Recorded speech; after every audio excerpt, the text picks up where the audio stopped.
ഞാൻ അക്ഷയാണ് ഫ്രം ദിൽസെ 90.8. അപ്പം നമ്മൾ റേഡിയോയിലൂടെ പലപ്പോഴും ഈ സിനിമയെക്കുറിച്ച് ആദ്യം ചർച്ച ചെയ്യുന്ന സമയത്ത് എല്ലാവരും നമ്മുടെ സിനിമ എന്നുള്ളൊരു ആകാംക്ഷ നമ്മൾ കണ്ടിട്ടുണ്ട്.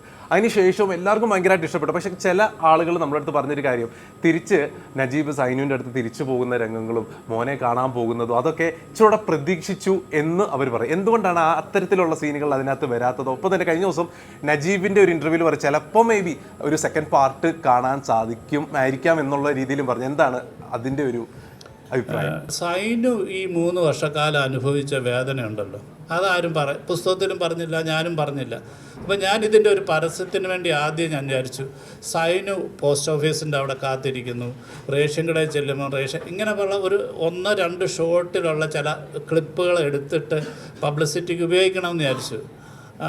പക്ഷേ നിർഭാഗ്യവശാൽ ആ സമയത്തൊക്കെ ഭയങ്കര മഴയൊക്കെ വന്നിട്ട് എനിക്ക് ഷൂട്ട് ചെയ്യാൻ പറ്റില്ല. പിന്നെ ഞാൻ അങ്ങനെ ഉപേക്ഷിക്കുമായിരുന്നു. അപ്പം അങ്ങനെ ഒരു കഥ എൻ്റെ മനസ്സിലുണ്ട്, ഈ സൈനുവിൻ്റെ സ്ട്രഗിൾ എന്ന് പറഞ്ഞ ഇതുണ്ട്. അപ്പോൾ അതിനെക്കുറിച്ച് പറഞ്ഞതാണ് ഈ 2ാം ഭാഗത്തിനെക്കുറിച്ചുമൊക്കെ ചർച്ച വരുന്നത്.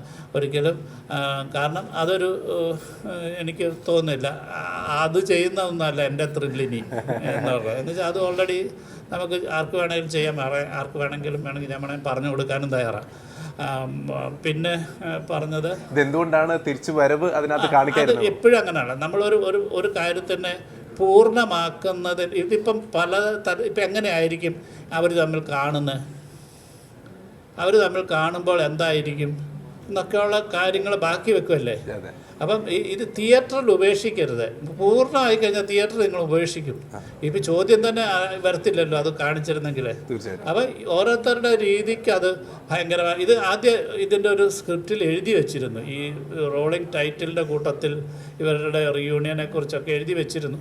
പക്ഷേ എനിക്ക് തോന്നി അതിന് ശേഷമാണ് ഈ ഇയാളുടെ സോളിലോക്കിയിൽ എനിക്ക് തരാൻ ഈ ആയുസ് മാത്രമേ ഉള്ളൂ എന്ന് പറഞ്ഞ് അത് എഴുതിയപ്പോൾ എനിക്ക് തോന്നി അവിടെയാണ് നിർത്തേണ്ടതെന്ന് തോന്നുന്നു.